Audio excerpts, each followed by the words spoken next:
This is the Elie Wiesel Life Goals Bio Project.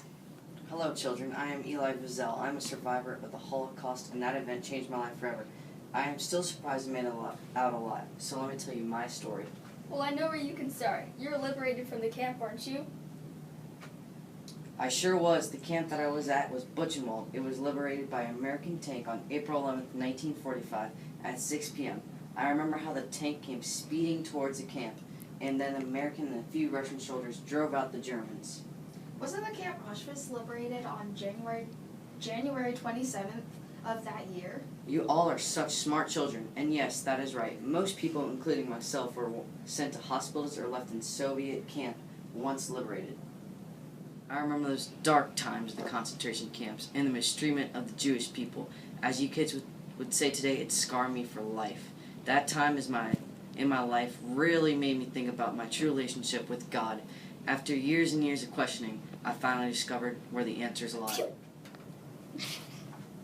After being liberated from Buchenwald, Elie Wiesel had to go to the hospital with intestinal issues.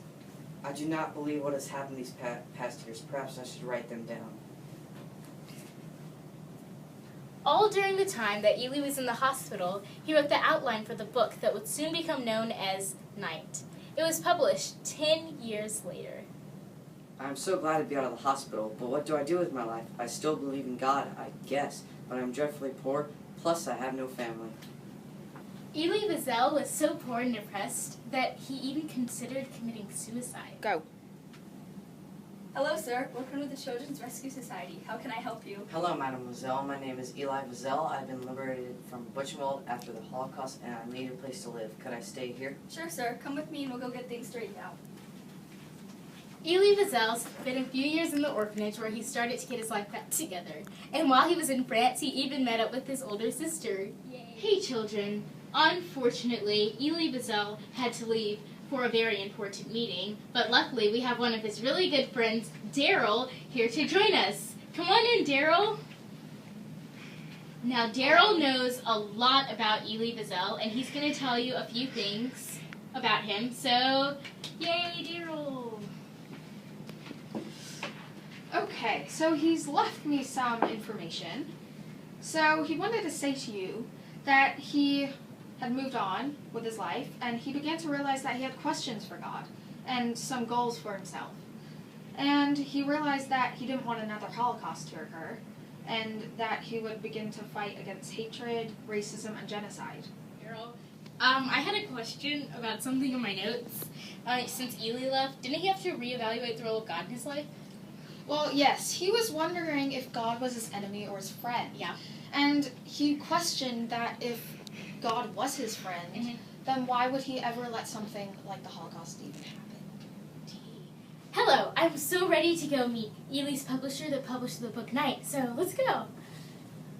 Hello, Miss Publisher. Good evening. Good evening. Do you have any records information about Elie getting his book Night published? I do, and Oh, cool. Nice records. So, hey, let's act it out. okay. Okay, you can be the publisher, of course, and then I'll be Elie. Okay.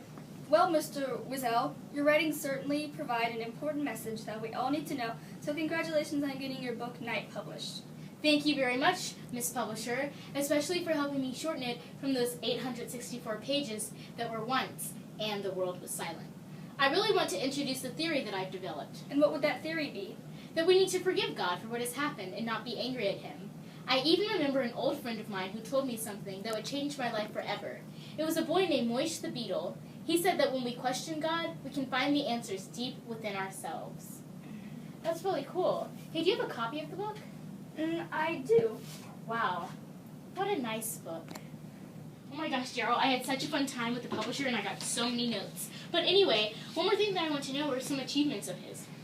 Well, in 1978, President Jimmy Carter appointed him as the chairman of the President's Commission on the Holocaust. Cool. And then, in 1980, he became the founding chairman of the U.S. Holocaust Memorial Council. Cool. And in 1985, wasn't he awarded a Congressional Gold Medal of Achievement? In 1986, he got the Nobel Peace Prize. Yes.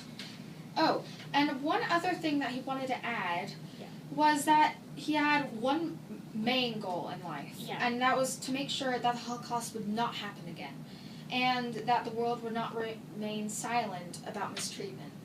And I bet you didn't know that. Nope. Thanks for watching, and here's our bibliography with all the sources we used in this project.